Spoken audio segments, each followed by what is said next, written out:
DJ Wright, who is a member of this church, and my son-in-law. And while he is coming, we will have some music by our Lord. Thank you. Amen.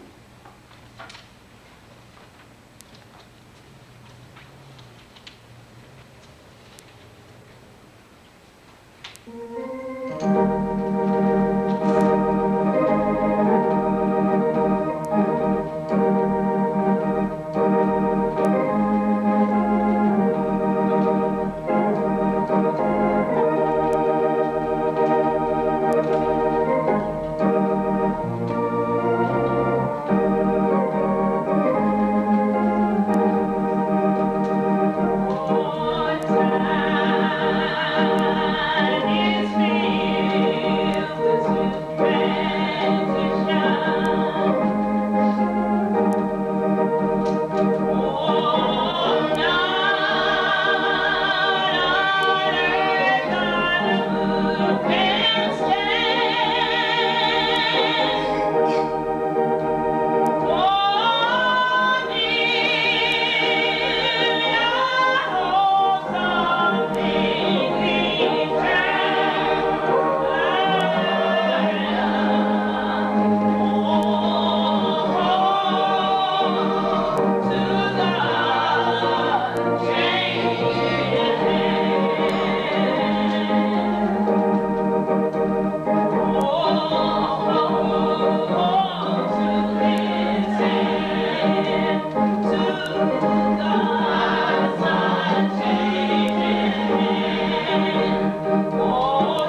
occasion, Black History, we decided to set this time aside to celebrate one day of Black History Month. On my way here, I was reflecting back on the times when I was in school and we studied history. And I recall studying about George Washington, Thomas Jefferson, Andrew Jackson, and Eli Whitney, and Hancock, and all these other different individuals. And I recall once hearing about a man named George Washington Carver and about the peanut. But after that, I didn't learn that there was other history concerning black folks. And here recently, it's been made public knowledge that there are some black individuals who have made great accomplishments throughout time. And one did the first successful open heart surgery.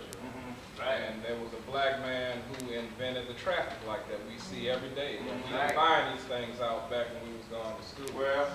So black history is a good thing to do. Another little thought I had, that if we look at that word history and just leave it by itself, you can break it down in 2 syllables, we can say. And the way I did it was his story. See, when we were coming up in our younger days, we heard his story. But today we're going to hear black history. Just that one word and not 2 words. So without any further ado, we're going to have a song.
Reverend Day, officers, members, and visiting friends. It is an honor for me to welcome you to this afternoon program on behalf of St. Paul Missionary Baptist Church.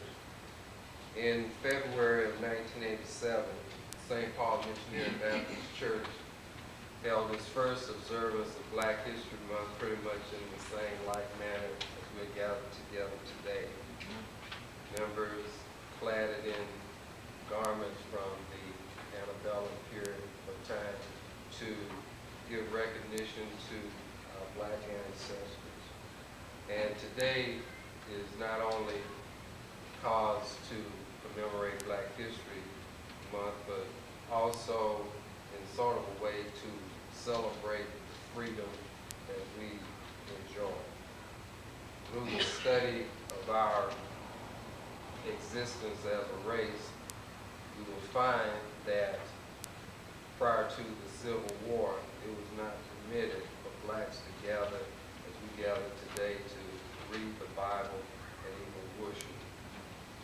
So as we embark on the 21st century, it is important as we observe Black History Month that we not forget where we came from. Right. Sacrifices that were made by others, as well as sacrifices and contributions that are being made by those today.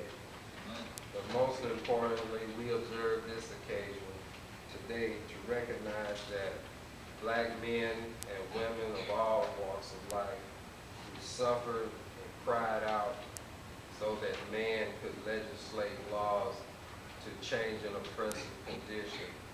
But it was through the grace of the Lord that touched men's souls that have changed the course of our nation. Well, amen. Amen. Amen.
Now we coming to the point of our life right here.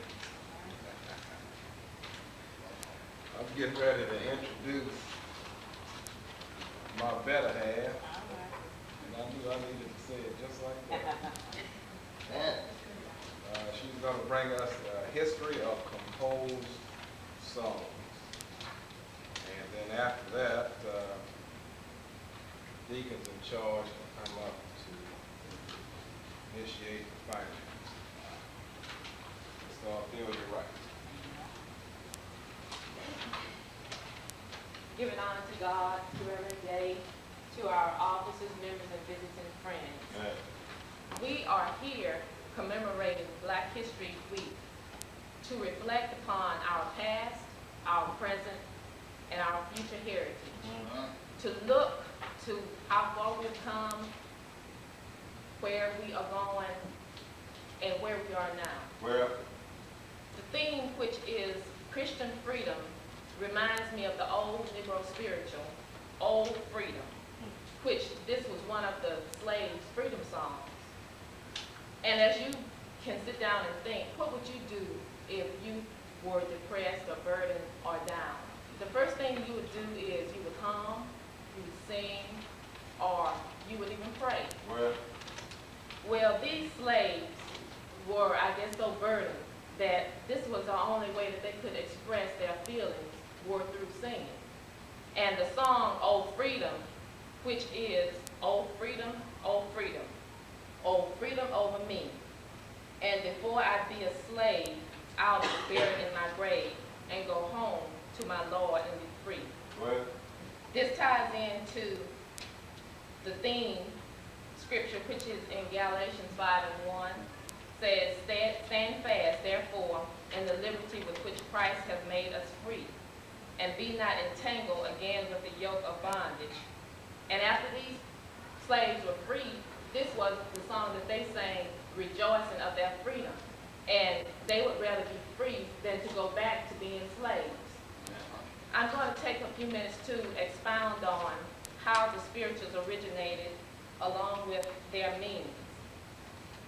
In 1619, a Dutch vessel landed 20 African natives at Jamestown, Virginia. They were quickly bought by the colonial settlers. These people came from various localities in Africa. They did not all speak the same language, but they were suddenly thrown together to adjust themselves to a completely different language and civilization. And having to learn a strange language, these people had to learn how to communicate with each other. And music sprang, which is now called the spirituals, from the Africans. The songs were also found and introduced in the Bahamas, as well as native African rhythms. Rhythm, in fact, is called the heartbeat of true Negro music, for it is our known inborn quality that we have. Anytime we listen to music, what's the first thing we're going to do? Pat our feet, snap our fingers, or shake our heads. Shake our heads to any kind of music we hear. This is our inborn quality that we have as Black people. During the days of slavery, when Negroes were forbidden to talk to one another, while working, they developed distinctive field hollers that were even incomprehensible to the white man. He didn't know what they were doing. He didn't know what they were saying, but they knew among themselves. In this type of singing or chanting, the singer disguised his tone or his notes that is described as a yodel. I'm sure most of you all have heard people yodeling, and this is how it was best described by this author. And this yodel would echo around in the cotton fields that only the Negroes would understand among themselves. They sang from sun up to sundown, and during the heat of the day, calling to each other across wide fields. The call was peculiar, and one would wonder how they came by such a strange form of vocal communication. My guess is that it was done at the same time every day by one particular person in order for them to understand how to communicate with each other. And through this, they were enabled to interpret their songs or the calls that the field hollower was calling back and forth towards them. That's all right. That's all Now, they came about by determining, it is undetermined how it actually came about. That is my guess as to how it originated. In the fields, while cleaning rice, the workers were followed by singers who clapped their hands and stamped their feet as an accompaniment to the songs. Some spirituals contain passages that at one time conveyed symbolic meaning. For instance, All God's Children Got Shoes was a disguised freedom song. It is also assumed that Kumbaya was based on an African imitation of the missionary's word, which means come by here. The Negro took his basic material from native African rhythms and the King James Version of the Bible, the world of nature, and the personal experiences of religion, and out of them were created spirituals. In the spirituals, the Negro did express his religious hopes and fears, his faith and his doubts. In them, he also expressed his theological and ethical views and sounded his warnings. In many of the spirituals, the Negro gave play to his imagination. In the songs, he told his stories and drew his morals from them. He dreamed dreams and declared his visions, which relates to the song, We Are Climbing Jacob's Ladder. In Genesis 28:12, it reads, And he dreamed, and behold, a ladder set up on the earth, and the top of it reached to heaven. And behold, the angels of God ascending and descending on it. In reference to this song, We Are Climbing Jacob's Ladder, it refers to the progress and the advancement that the slave would look forward to someday. Saint and sinner, Jew and Gentile, all who love life and seek to understand its mysteries, at last will one day find peace. As we know in the Old Testament, Hebrew leaders who were persistent to free people became symbols of liberty to the Negro slaves, and they released their own oppressive sadness in songs, extolling the great deeds of their symbolic heroes. Go Down Moses is one of the freedom songs that has become a great classic. Many of the songs might be called good news spirituals, but they proclaim the power and glory of God.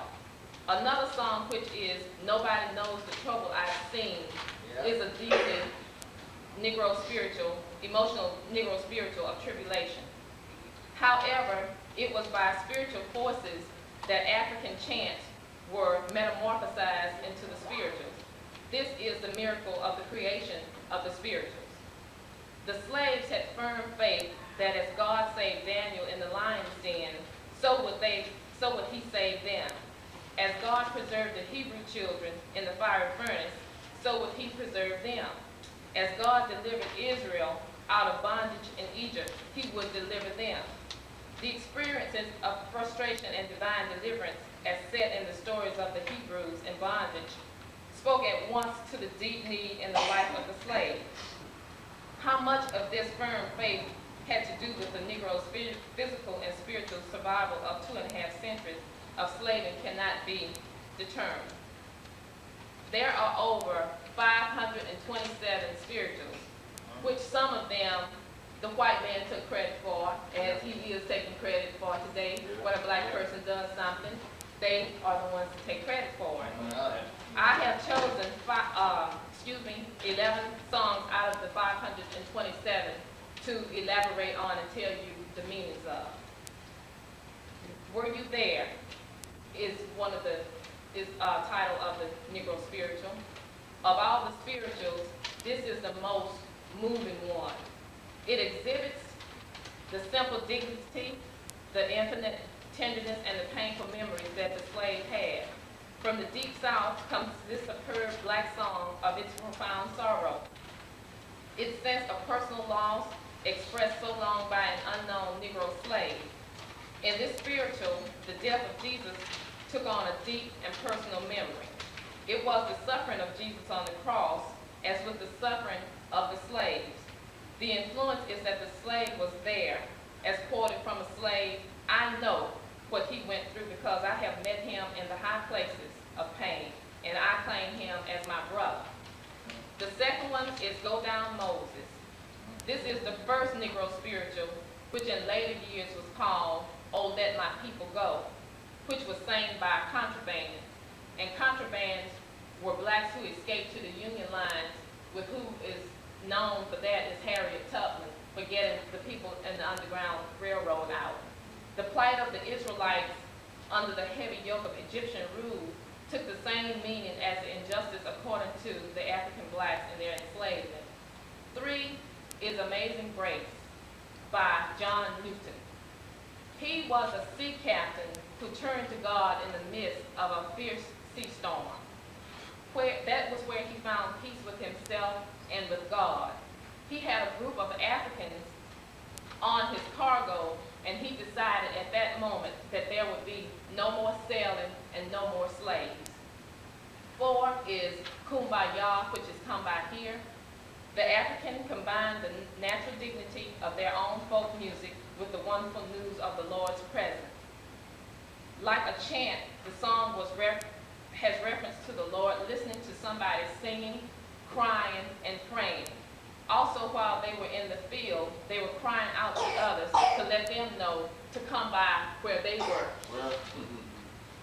Wade in the water, number 5. Wading in the water means being baptized according to old slave jargon. The song conveys various references to biblical events and to the difficulties of finding peace on this earth. When Africans were brought to the United States as slaves, they could express their feelings only in this song. 6 is This Little Light of Mine. Most spirituals are based on an incident or a verse in the Bible. This one paraphrases 2 verses from Matthew 5. You are the light of the world. Let your light so shine before men that they may see your good works. Also from John 1. The true light that enlightens every man was coming into the world. 7 is Steal Away. This is a song dealing with a release, a type of release which is referred to as death. Number 8 was most interesting to me, Swing Low, Sweet Chariot.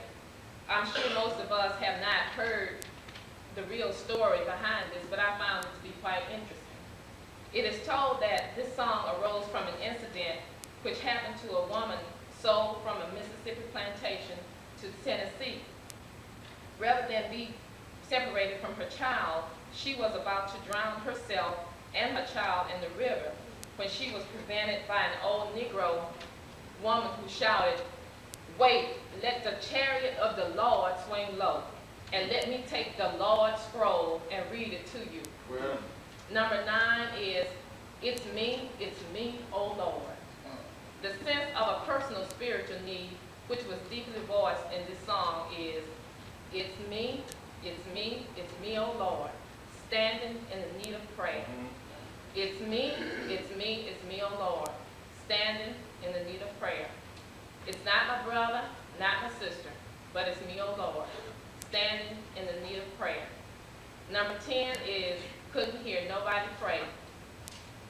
This song is called a sorrow song because it is a cry of long suffering among the slaves. It is, "Oh Lord, and I couldn't hear nobody pray, and I couldn't hear nobody pray. Oh, way down yonder by myself, and I couldn't hear nobody pray. When I was in the valley, I couldn't hear nobody pray. When I was on my knees, I couldn't hear nobody pray. With my burden, I couldn't hear nobody pray. And my Savior, oh Lord, I couldn't hear nobody pray." Lastly is Lift Every Voice and Sing. In 1909, James Weldon Johnson and his brother composed a tribute to Abraham Lincoln called Lift Every Voice and Sing. The song was first sung at graduation exercises in Jacksonville, Florida, high school, where their mother was the first black woman in Florida's public school system, where she taught. The song went on to be national fame, and today it is the official song of the NAACP, and it is often called the National Black Anthem.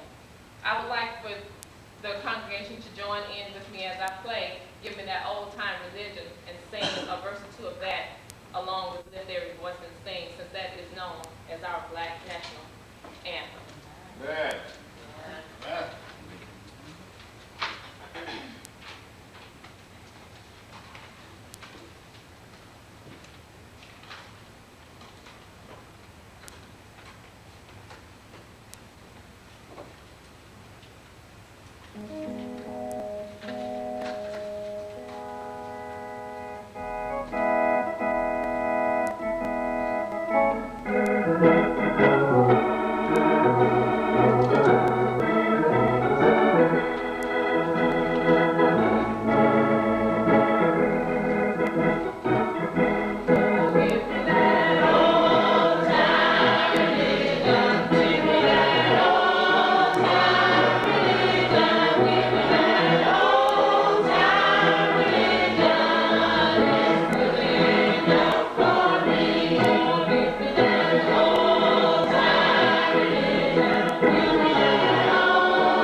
At this time, we will have an introduction of the guest speaker by Deacon W.A. Dowd from the Morning Star Baptist Church. And,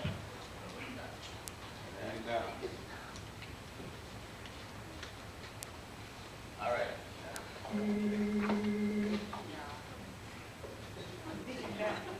All right. Stand to be That's corrected. all right. That's all right. First, give a reverence to God, to Reverend Day, officers, members, and friends. The speaker of the hour is a native Alabamian. He was educated in the public schools of Mobile, Alabama. He is married to the former Ruby N. James. They are the proud parents of 3 sons and 3 daughters. He attended the American Theological Seminary in Nashville, Tennessee, and the Chula Vista Institute of Gospel Ministry, where he received an honorary doctorate of divinity and a certificate on pastoral counseling. He is the former assistant pastor of the Lizzie Chapel Baptist Church in Macon, Georgia. He served in that capacity for 10 years. He retired from the Warner Robins Air Force Base as a production management specialist the 31st of December, 1987, in Warner Robins, Georgia. He is now a member of the Greater Morning Star Baptist Church in Mobile, Alabama. So I present this God-fearing man to some and introduce to others my dad, the Reverend Joseph Day. Amen.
Yeah.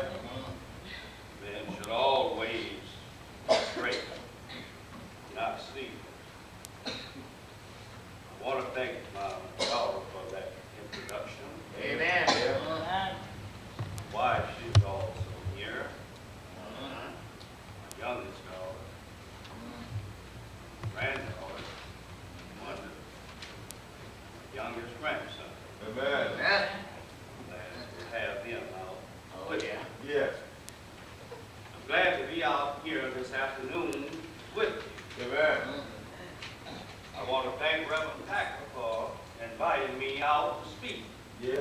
this afternoon.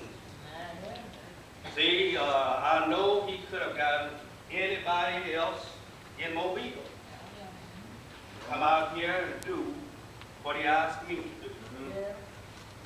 But he blessed little old me. Well. I invited me out to come over and say a few words on this Black History program. Yeah. Yeah. Thank you, Reverend Packer, and all of the program participants and all Yeah. that had anything to do with my being here. Most of all, I thank God. Yeah. Amen. Amen. So that's one of our deacons from Morning Star, Deacon Dawes. Yeah. Yeah. He gave over his job to a member of my family, you know. So, well, I'll let somebody else introduce members of the family. And he been knowing me more longer than anybody out there. He knew when I was born. Yeah. Right. Teased me all the time. Give him quiet.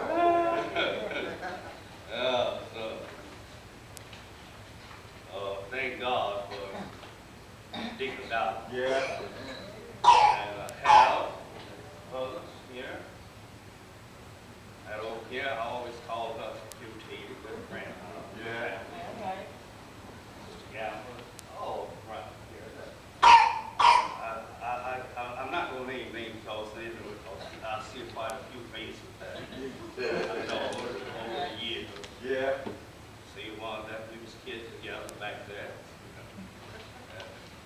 Brother Andrew, so glad to be here. Yeah. Giving honor and reverence to God, honor to the pastor of this great church, officers, master of ceremony, all the program participants, friends, brothers and sisters in Christ. Yeah. Amen. Thank God Yeah. for being here. Yes, sir. Not here because we're so good. No. We're here because of the goodness of our Lord and Savior, Jesus Christ. Amen. I want to call your attention to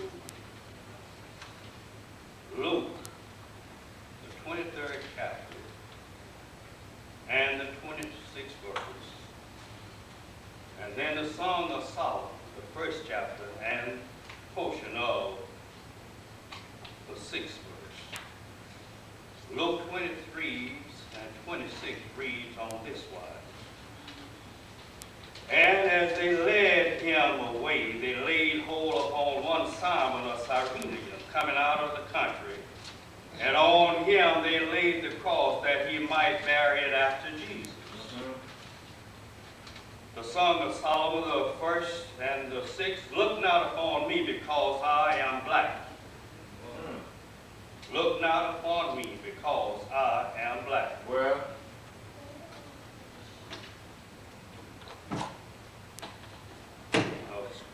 Another portion of scripture I want to speak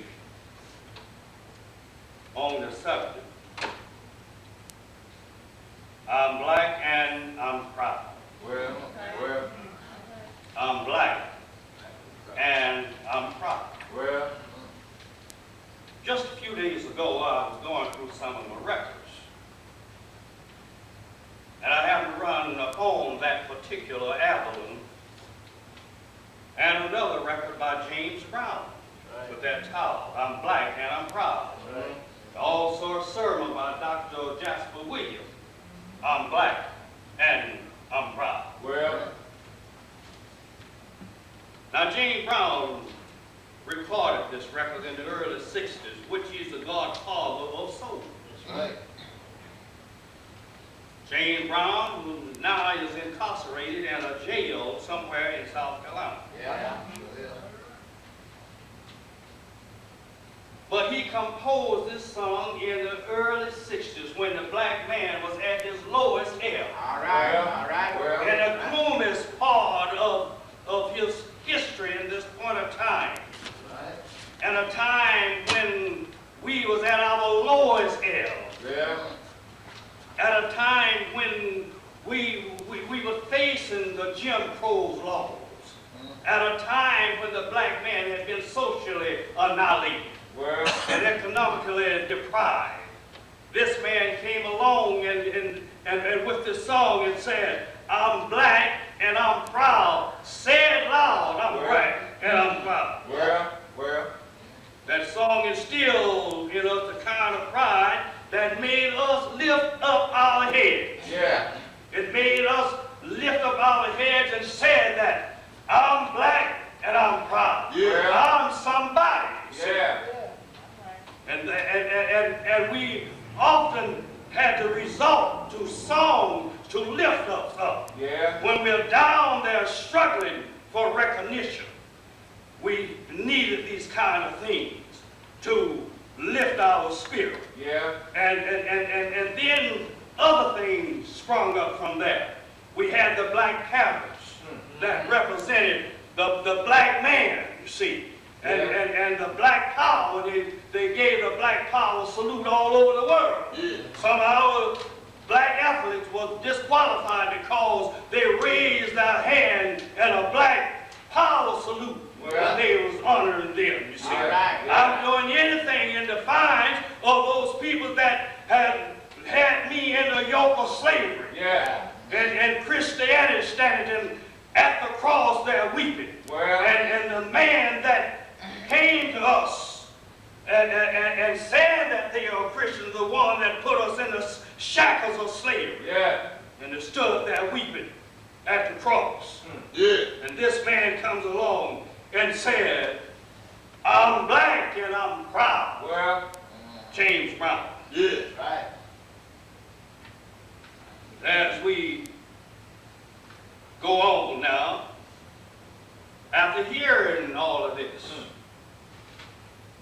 as black people, what do we have to be proud of? well,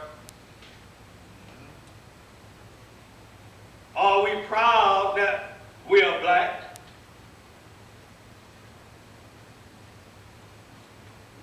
Are we proud because we had trials and tribulations?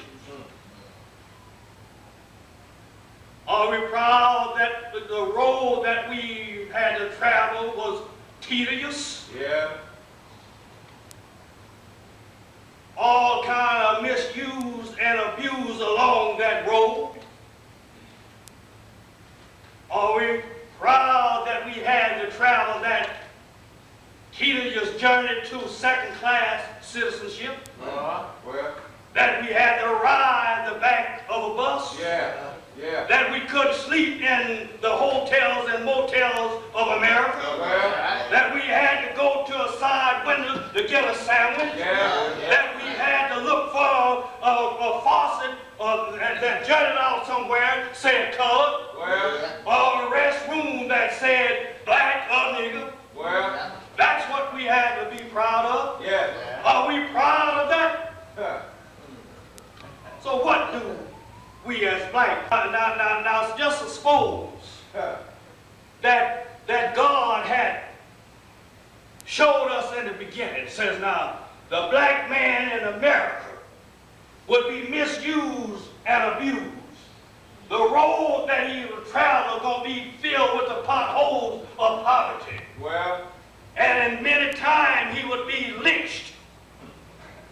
And then he would ask you now, faced with all of this, what color would you like to be. All right. And if we would tell the truth, you would say, Lord, make me white as snow. You wouldn't say that I'm black and I'm proud. You would tell the Lord right now, if we could go downtown and knowing how the job market is now, that the white is right and they're first, and the black you got to get back. If they opened up the doors today and told us that tomorrow afternoon from 8 o'clock until 6 o'clock, every black person in Mobile, they can register as white folks and be treated white, that there'll be a line from here to all the way across the other side of this nation. The sign up to be white. But now since we are black, and we can't do nothing about it, we can't change it. So what we say?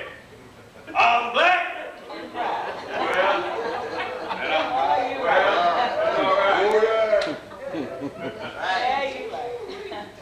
But now, one thing about it, we do have plenty to be proud of.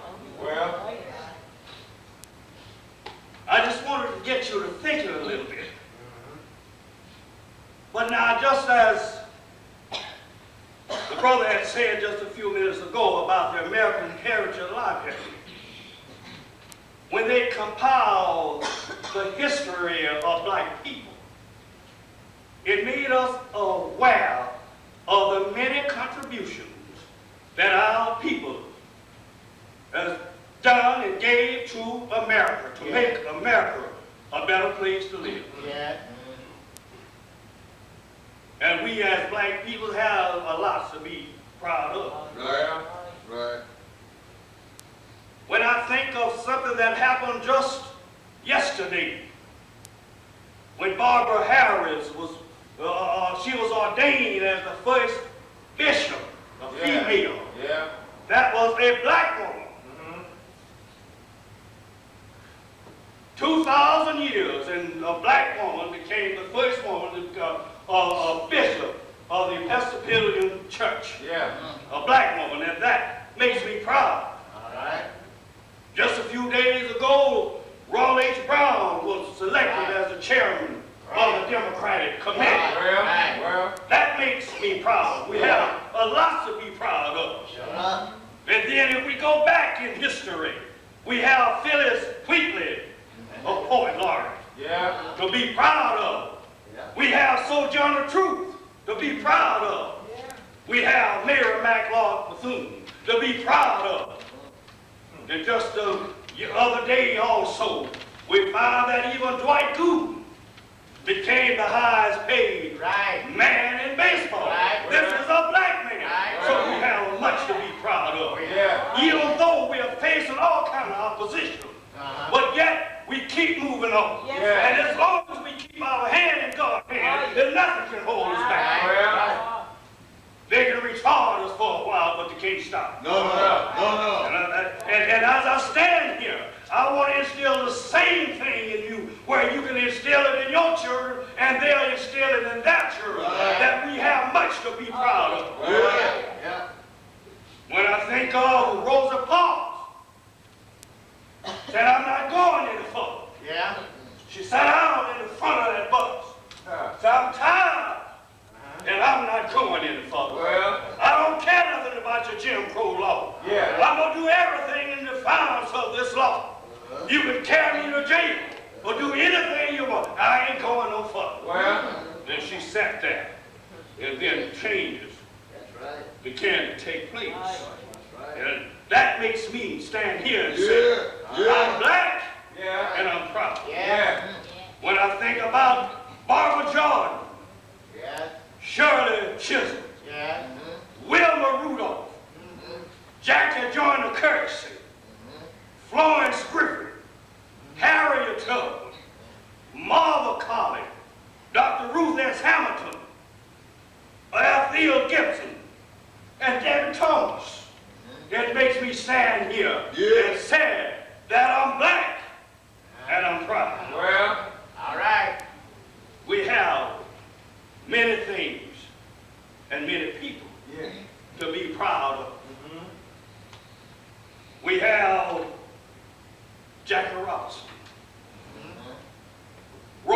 Campanella, Yeah.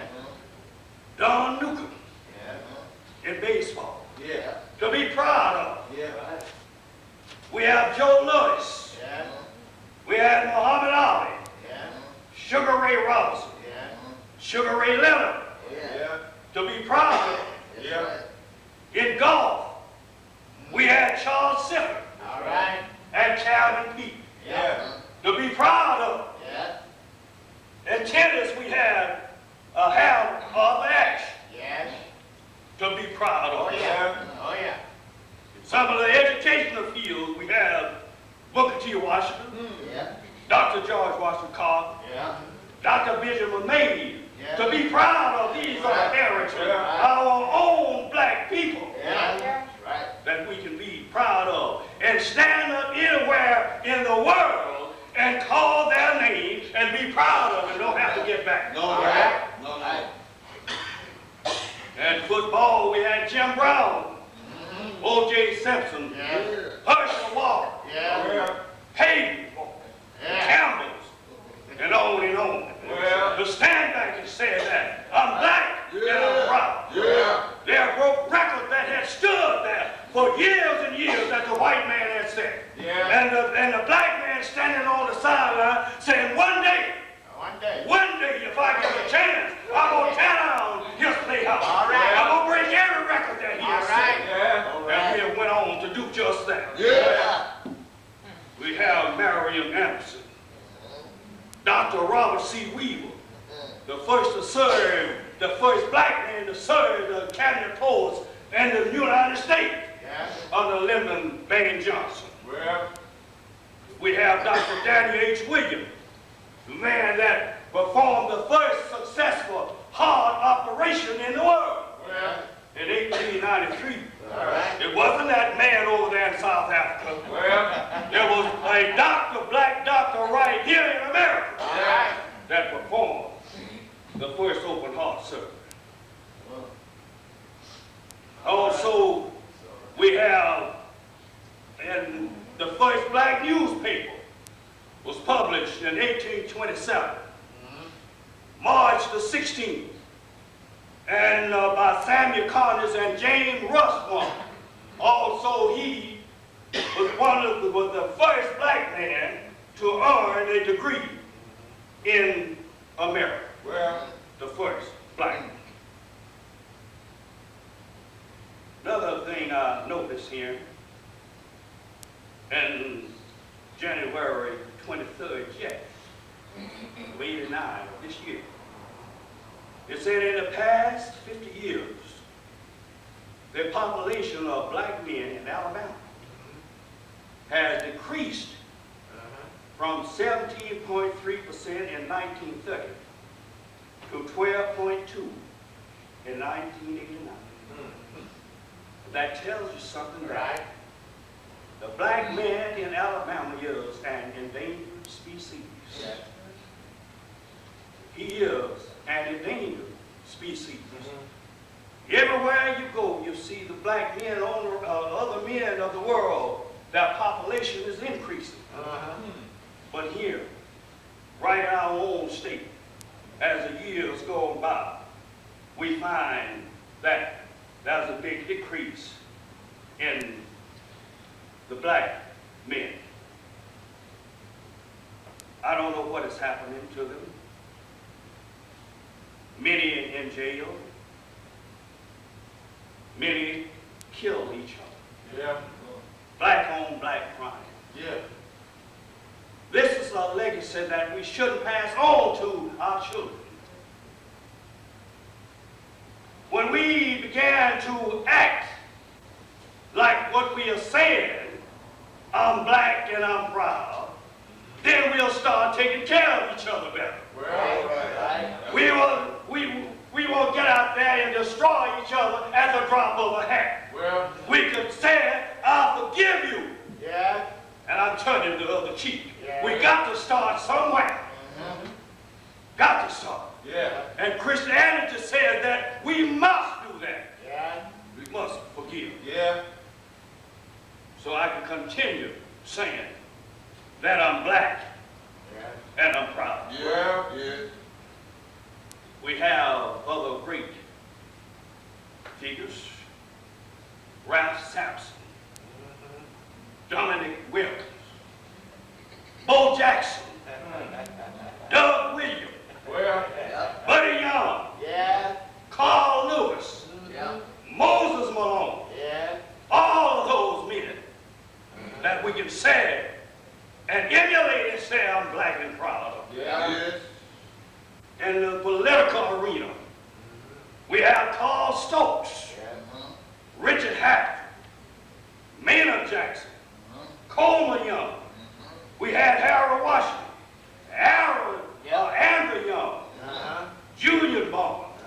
All of these men that made headway in the political arena. Yes, sir. We can hold our head up high and say that I'm black and I'm proud. Well. Now, I'm going to be through soon. But we don't have to go a long ways from here to hold our head up and say that I'm black and I'm proud. We have many local blacks that has made contribution to our city and to our state. When we think of Sanford D. Bishop and Bishop stayed down here, that's something to be proud of. When we go and think about Bishop Phillips, that's something to be proud of. Dr. Franklin, John the Float, Leroy Satcher Page, Hank Aaron, Tommy Agee, Billy Williams, Willie Mays, Willie McCullough. All of these we can say that we're black and they're proud because they are Alabamians and some are Mobilians. When I think of A.J. Cooper, John Smith, and Tyree Richburg, it makes me say that I'm black and I'm proud. And black and proud to be an Alabamian. When I think and see Dr. Yvonne Kennedy, Michael Figures, James Buskey, Sam Jones, make me say that I'm black and I'm proud. When I see Miss Albertine Watson, Reverend Clinton Lewis, Reverend Thompson, and Clarence Montgomery, it makes me say that I'm black and I'm proud. Now let me tell you something about this Clarence Montgomery. You know, I always will admire and respect him. Our young people don't know some of the things that man went through at his barbershop. I remember a time when I think this fellow named Sammy Lee Brown, when they had accused him of killing this white woman up here in Central. They had tortured him, burned him on his feet with cigarettes and make him confess to that killing. He escaped. And Clarence Montgomery is the man that hid him out. Then you know how it is, some folks go tell the white folks everything. They got back to the news to Sheriff Bridges that he had this man. They came to arrest him. They said, you're going to give him up. He had told them, I know where he is. Said, but he is not going anywhere unless I go with him. Now he told the sheriff that in his barber shop there on the corner of Davis Avenue and Lexington Avenue. And later, they found that the man's wife was killed by her husband. You see. So now we don't have to go all over the world to find people to emulate. Right here in Mobile, John LaFleur's home was burned because he took an intrepid stand against the wrongdoing. We had many people in Mobile to get ready for the march, to sit down there in Woolworth, to take part in all of these kind of things, facing this danger, eyeball-to-eyeball confrontation with the people that were set to destroy us.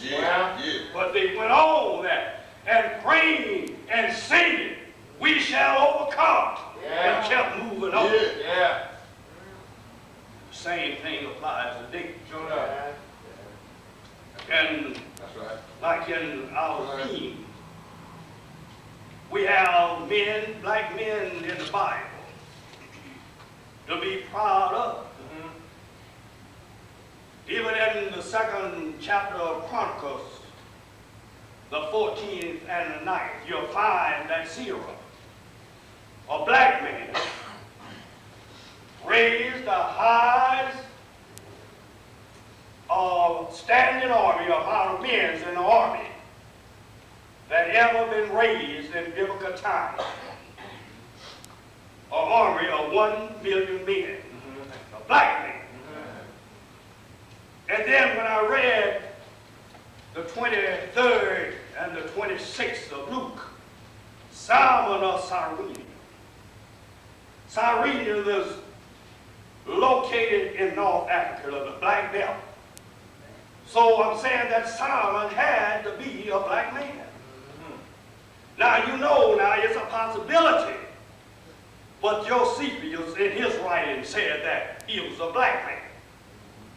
Dr. Lightfoot, one of the men in the Matthews Henry commentary, assumes that he was a black man.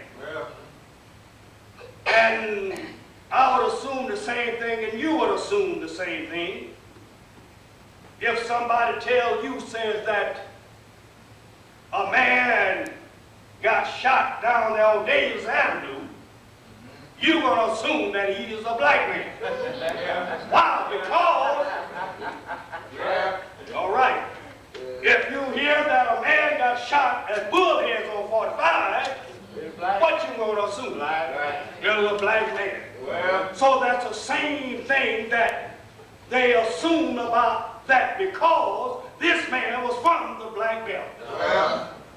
And the odds were about 99 to 1 of him being anything else but black. So now we still have men in the Bible to be proud of that carried the cross of Jesus. Black man carried his cross. I'm soon going to be through. About through. But I want to let you know that we still have many other black men, black women to be proud of. You'll have your mother and your father, your sisters and your brothers to be proud of. So many times we don't have to look anywhere. We can look around in our own home and see what the mothers and fathers and children are doing. And that we can be proud of. Then if we are proud of them, we ought to do something where we can make them proud. And sometimes it just takes a little pushing to motivate a person to do things. Sometimes when your child is going out and doing wrong, sometimes it just takes a few words from mother and father to turn them around and make you stand up and say, I'm proud of him now. I'll shape and mold him with my own hands here. He was going astray, but now I'm proud of him. And if we take the law and just put our hand in his hand, get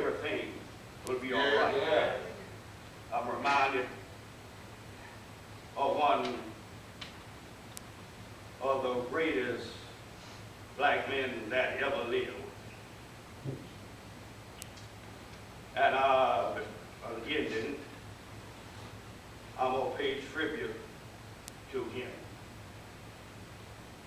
This black man known as Dr. Martin Luther King. That stood in front of the White House and brought to America before the throne there of peoples and the crowd that gathered around him to hear a word from him. And he lifted his voice and he said, I say unto you today, my friends, that in spite of the difficulties and the frustration of the moment, I still have a dream. It is a dream deeply rooted in the American dream. I have a dream that one day this nation will rise up and live out the true meaning of its creed. We hold these truths to be self-evident that all men are created equal. I have a dream that one day on the red hills of Georgia, the sons of former slaves and the sons of former slave owners will be able to sit down together at the table of brotherhood. I have a dream that one day even the state of Mississippi, a desert state sweltering with the heat of injustice and oppression, will be transformed into an oasis of freedom and justice. I have a dream that my 4 little children will one day live in a nation where they will not be judged by the color of their skin, or the contents of their character. I have a dream today. I have a dream that one day the state of Alabama, whose governor-elects are presently dripping with the words of interposition and nullification, will be transformed into a situation where little black boys and girls will be able to join hands with little white boys and white girls and walk together as sisters and brothers. I have a dream. I have a dream that one day every valley shall be exalted, and every hill and mountain shall be made. The rough places will be made plain, and the crooked places will be made. And the glory of the Lord shall be revealed, and all flesh shall see it. This is our hope. This is the faith with which I return to the south. With this faith we'll be able to hew out of the mountain of despair a stone of hope. With this faith we'll be able to transform the jangling discords of our nation into a beautiful century of brotherhood. With this faith we'll be able to work together, to pray together, to struggle together, to go to jail together, to stand up for freedom together, knowing that we'll be free one day.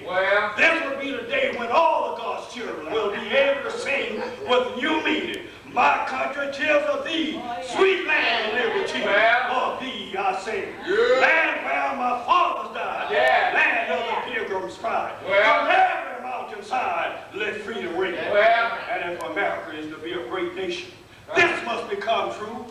So let freedom ring from the prodigious hilltops of New Hampshire. Let freedom ring from the mighty mountains of New York. Let freedom ring from the heights of the Alleghenies of Pennsylvania. Let freedom ring from the snow-capped Rockies of Colorado.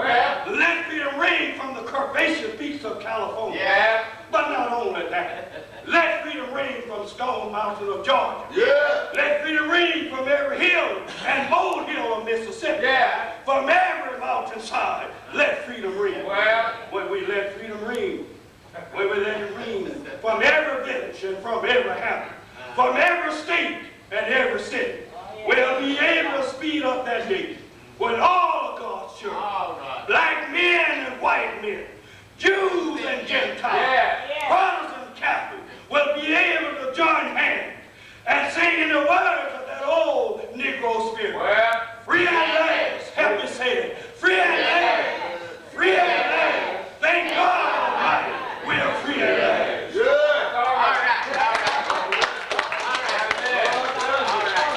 That's good.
like to personally thank Brother Dave for those Amen. encouraging, enlightening, and informative words. Oh, yeah. Well, Oh, yeah. Well, we're down at the end of our program, so we'll have words of appreciation by Brother Lanier, and then we will have remarks and the benediction. It was Master Fairmont, Brother Dave. I don't know what to say. My wife had told me about Reverend Dave, but I didn't know he was that great. Well, And I was telling her, I said, I need somebody to speak for me. She said, why don't you do Reverend Dave? I said, well, good. It's been a long time. Me and Reverend Dave was going to some Morning Star when he was young. And I almost had forgot about it. And but I tell you what, I thought I knew a little something about it. I don't know nothing about no history. Cause all those,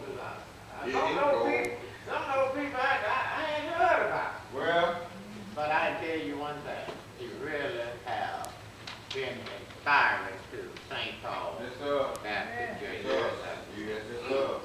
And I appreciate it. Thank you, Reverend Dave. And I've been knowing Sister Dave for years. So he had, I didn't know where he was, but I see he's still on the right track. I helped him to get on this track. Amen.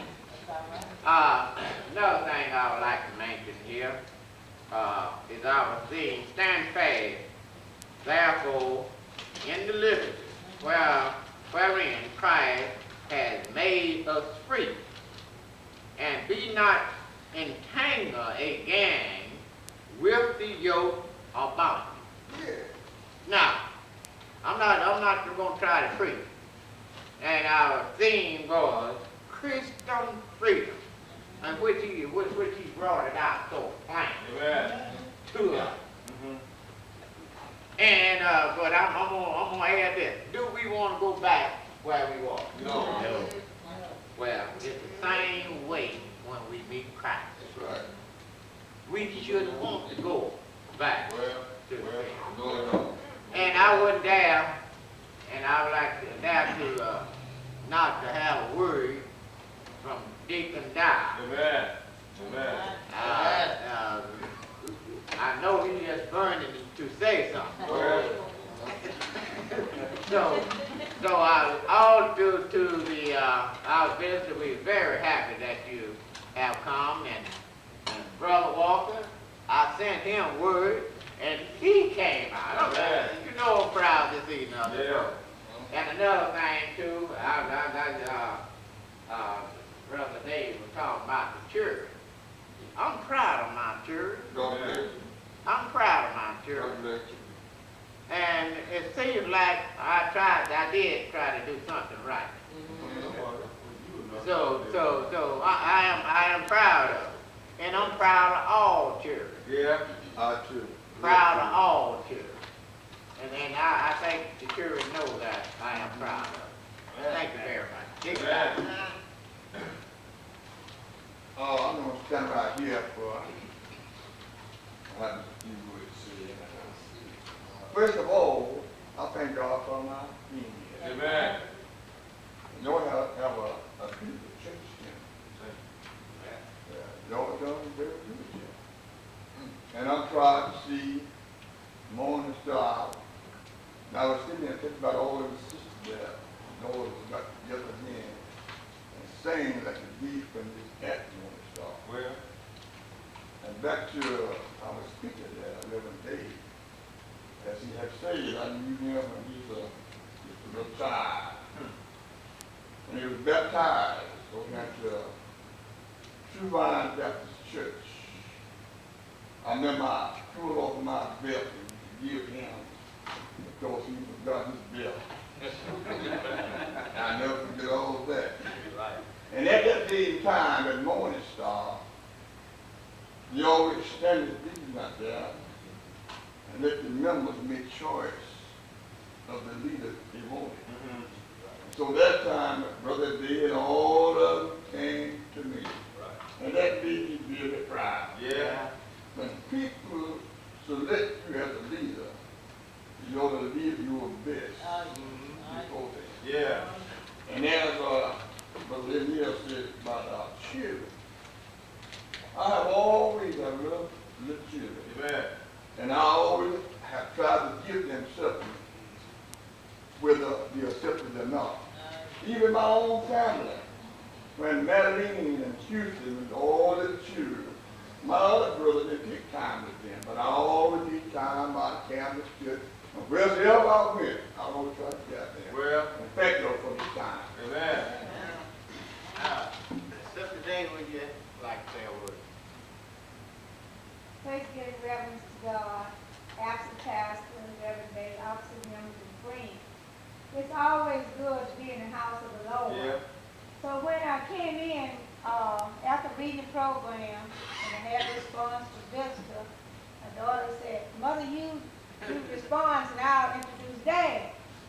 So I looked at the response, I said, well, there's not much for the response because I'm at home. These are my sisters and brothers, not only in Christ, but we go back a long way. We all sung in the choirs together, and we all came up together. Yeah. And it's just so good to be in the house with them one more time. Amen. And I really have enjoyed here today. Thank you all. Amen. Anyone else? If not, back in the hand. If you all stop on your way out, get back up here. Again, I want to say that I think Pastor Amen. all that invited me here. Yeah. May God bless and keep to get this church going strong. Regardless of what may come in our lives. The songwriter said, take it to the Lord in prayer. Amen. Regardless of what you have. The good, the bad, the good, still take it to the Lord. Yeah.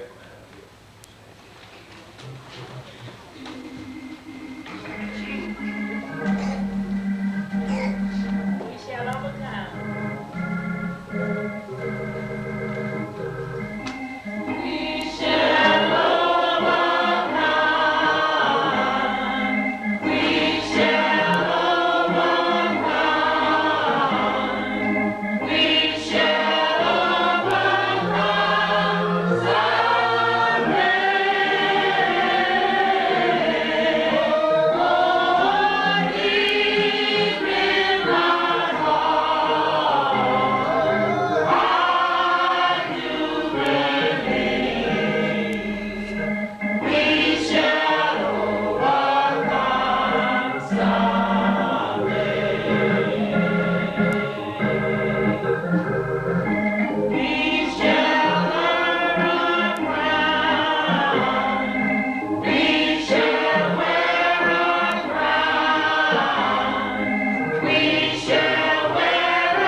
Now may the grace of God and the sweet communion of the Holy Ghost rest and abide with us with his both and forevermore. Let us all sing. Amen.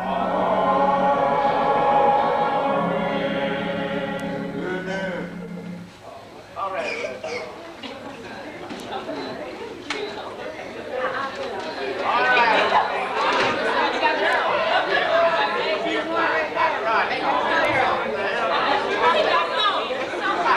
You were coming out there.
Why your mother always leave? Hey, y'all, what happened? Why your mother leave? I'm gonna kill him. I'm gonna kill him. Okay. Let me get behind you. I don't want to be on that. I don't want to be on that.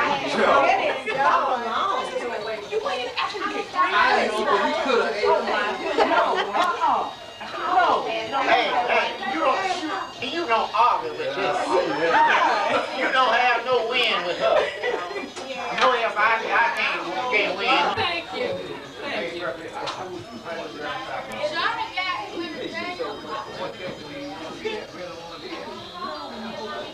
Really, come on now. Really is educated. Really wants to be here now. The one that, been paying the most money. No, we got.